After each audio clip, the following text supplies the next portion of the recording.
Bonjour à tous et bienvenue sur le plateau de Semence Mag, comme tous les après-midi de cette semaine à la même heure. Aujourd'hui sur ce plateau, je reçois Claude Tabel. Vous êtes le président de l'Union française des semenciers et vous êtes aussi administrateur de SEMAE, la nouvelle grande interprofession des semences. Et si nous sommes aujourd'hui sur ce plateau ensemble, c'est pour parler de cette question des attentes de la société. Comment est-ce que l'industrie des semences peut répondre aux nouvelles attentes des citoyens, des consommateurs, des clients, qui sont peut-être une même personne, mais pas toujours. Et finalement, on ne sait pas qui ils sont vraiment. Alors, peut-être la première chose, c'est qui sont ces clients, ces consommateurs, ces citoyens auxquels il faut répondre quand on est un semencier? Oui, bonjour Emmanuel. Alors c'est, comme vous l'avez dit, un public très vaste et très large, puisque on s'intéresse à travers nos produits. La semence, c'est le début de la chaîne de production, c'est le début de la vie, et donc on s'intéresse aux attentes de ceux qui vont utiliser les productions, principalement des agriculteurs. Alors si on parle des clients, nos clients principaux sont bien évidemment les agriculteurs qui vont produire, et qui vont produire des produits de qualité, comme le rappelait le ministre ce matin dans une autre émission.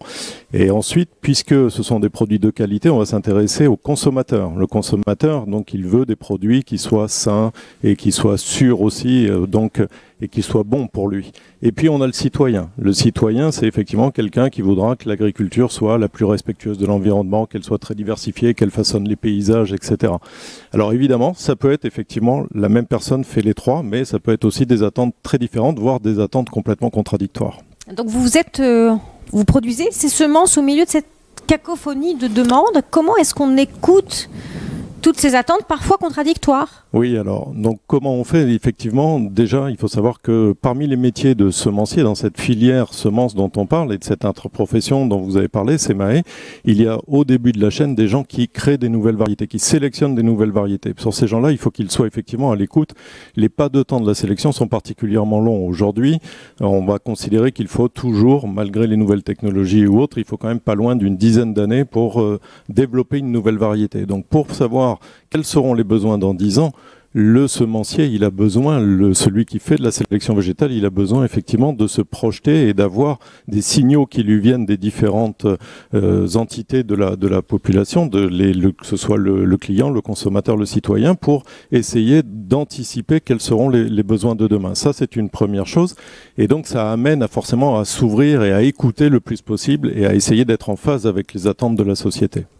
Dans SEMAE, donc la nouvelle interprofession des semences qui a remplacé récemment le GNIS, a été mis en place un comité dédié aux enjeux sociétaux. Est-ce que vous pouvez nous en dire un peu plus sur ce comité qu'il compose et quel sera exactement son rôle pour guider votre action d'interprofession? Oui, alors ce comité des enjeux sociétaux, ça fait partie d'un des objectifs que l'on avait qui est un plan de filière qui a été mis en place, à la demande aussi du ministère, mais aussi avec une volonté de la profession de pouvoir s'améliorer encore par rapport à tous les objectifs. Donc un des enjeux forts, c'est effectivement l'écoute et les attentes de la société par rapport aux semences. Ce comité des enjeux sociétaux, c'est un organisme qui est à côté du conseil d'administration de SEMAE, qui est composé de personnalités totalement indépendantes et qui sont là pour réfléchir, soit d'être sollicités par le conseil d'administration sur une question très précise et de dire, bon, dites-nous, nous on se pose cette question-là, que faudrait-il faire, par exemple, sur la gestion de l'eau dans la production de semences?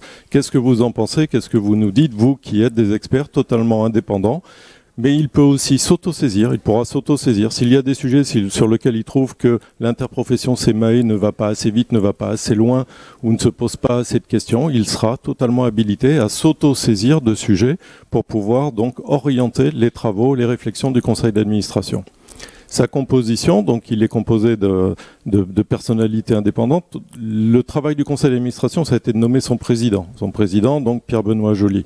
Son président, après, a eu carte blanche pour réunir un petit comité autour de lui, donc environ une douzaine de personnes, si je ne me trompe pas, et qui sont de différents horizons, des agriculteurs aussi, mais utilisateurs de semences, mais aussi des sociologues, mais aussi des scientifiques pour réfléchir, des représentants des consommateurs aussi pour réfléchir donc, aux thèmes qui pourraient orienter les travaux de CEMEI.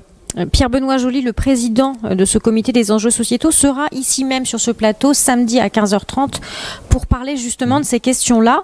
Mais il y a quand même une question de fond derrière tout ça, Claude Tabel. Comment peut-on expliquer que les semences, cette matière première de l'agriculture, cette ressource, sont au fil du temps devenues une question tellement problématique qui suscite tellement de crispation et de débats. On peine à comprendre ça vu de l'extérieur. Est-ce que vous avez une explication ? Je ne sais pas si j'ai une explication. J'ai vécu cette évolution, parce que quand moi j'ai commencé dans ce métier-là, c'était au début des années 80, donc ça ne rajeunit pas tout à fait. Nous avions une très belle image. La semence, et ça l'est toujours pour moi, c'est un vecteur de solutions. Nous sommes des apporteurs de solutions, nous sommes là pour fournir des solutions à toutes les agricultures.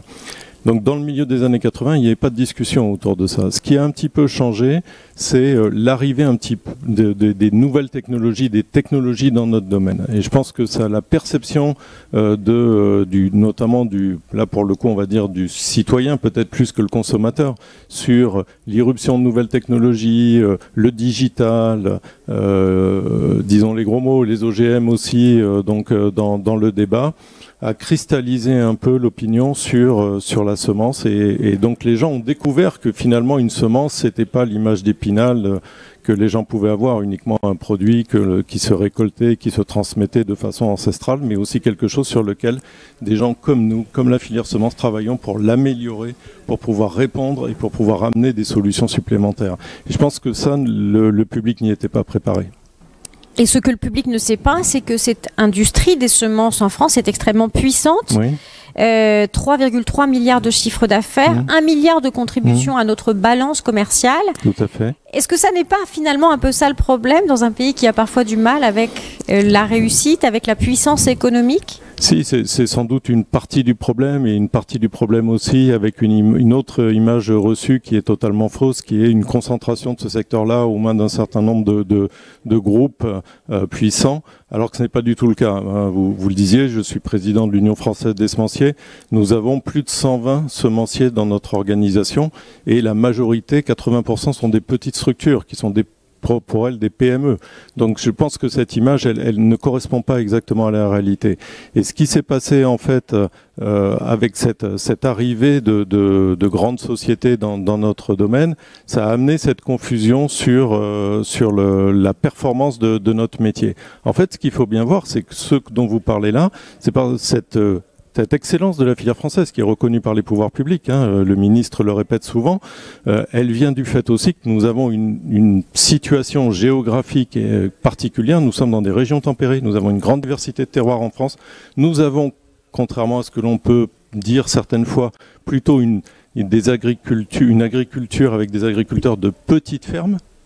On n'est pas sur des 10 000 hectares comme on peut les rencontrer dans des grandes plaines de l'Ukraine ou de la Russie.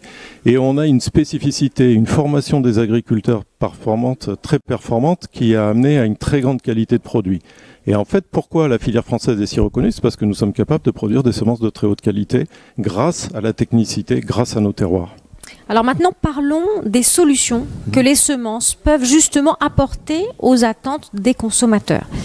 Si on prend les grands enjeux, les utilisations de pesticides, les utilisations de l'eau, la résistance au changement climatique, qu'est-ce que l'industrie des semences prépare, quelle que soit sa destination, l'agriculture conventionnelle, l'agriculture biologique, qu'est-ce que l'industrie des semences peut faire pour ces grands défis qui sont face à nous? Alors si vous prenez la réduction des produits de traitement des plantes, c'est une évidence.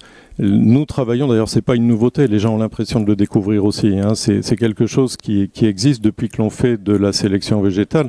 Depuis déjà le milieu des années 50, les sélectionneurs se sont préoccupés de la tolérance aux maladies. Notre objectif à nous, c'est bien évidemment d'avoir des plantes qui réussissent à se défendre d'elles-mêmes. Et ça nous oblige à rentrer un petit peu dans les lois de la génétique, dans la connaissance des mécanismes, et nous avons fait énormément de progrès, à l'instar du Généton, du Téléthon et de tout ce qui a été fait autour de la génétique humaine. Se sont développés des outils. Quand vous parlez de génétique, là, vous parlez d'hybridation, de sélection, on est Non, d'accord. je parle de sélection, ça peut être de l'hybridation dans certaines plantes. L'hybridation n'est jamais que le résultat d'un système floral de la plante. Donc il y a des plantes qui sont hybrides et il y a d'autres plantes qui ne sont pas hybrides. Dans la nature, c'est comme ça existe depuis la nuit des temps. Par contre, donc, quand je parle de génétique, nous utilisons toutes les informations que nous pouvons obtenir à partir du génome des plantes. Et ça, ce sont des résultats que l'on a obtenus aussi grâce à tous les développements qu'il y a eu sur la génétique humaine, sur tout ce que l'on connaît à travers le Téléthon régulièrement. Et donc notre objectif, le métier de sélectionneur, la sélection végétale, c'est bien d'assembler les gènes de résistance, on parlait de résistance à des maladies, d'assembler les bons gènes de résistance qui vont permettre à la plante de se défendre elle-même sans avoir besoin d'un produit pour l'aider, ce qui malheureusement dans certains cas est toutefois nécessaire. Ce sont des mécanismes, et ça on le sait aussi peu, qui sont extrêmement longs et longs. Bien sûr, et c'est toute la difficulté par rapport à ce que vous disiez justement de comment on anticipe. Comment on anticipe? Bien sûr que l'on va attendre, on va écouter ce que nous disent les consommateurs, ce que vont nous dire les citoyens, mais en même temps, il faut que l'on soit raisonnable. Le pas de temps de la sélection, j'ai bien apprécié aussi ce que disait le ministre sur le pas de temps, qui n'est pas le pas de temps de la politique. C'est pas non plus le pas de temps de la sélection, n'est pas le pas de temps de la communication et de l'immédiateté. Aujourd'hui, quand vous faut 10 ans, dites-vous bien qu'aujourd'hui, les sélectionneurs qui sont dans nos entreprises, qui commencent à réfléchir aux variétés qu'ils vont pouvoir créer, ils vont essayer de se mettre dans 10 ans, dans un pas de temps de 10 ans de cela. Donc ils vont rester sur des fondamentaux. Les fondamentaux, c'est quoi? C'est des plantes qui soient plus efficaces. Plus efficaces sur quoi? Plus résistantes aux maladies, plus meilleure utilisatrice de l'eau, meilleure utilisatrice des engrais. Voilà, c'est ça le travail des sélectionneurs. Mieux utiliser aussi donc la diversité d'espèces qui est à notre disposition pour pouvoir lutter contre le changement climatique. Je pense que ce que l'on va voir arriver dans les années qui viennent aussi, c'est un foisonnement d'idées, un foisonnement d'utilisation pour répondre aux défis qui sont devant nous. La semence du futur. Qu'est-ce que ce sera, la semence du futur? On a eu dans les années passées l'idée qu'on ferait des semences artificielles, etc. Oui. Selon vous, qu'est-ce que c'est? Non, cette idée, je pense qu'elle a, peut-être que je serai contredit, mais cette idée, pour moi, elle a un petit peu vécu. Rappelez-vous, on avait aussi dans l'idée qu'en l'an 2000, on se nourrirait tous avec des pilules et que l'on irait sur la Lune et sur Mars tranquillement.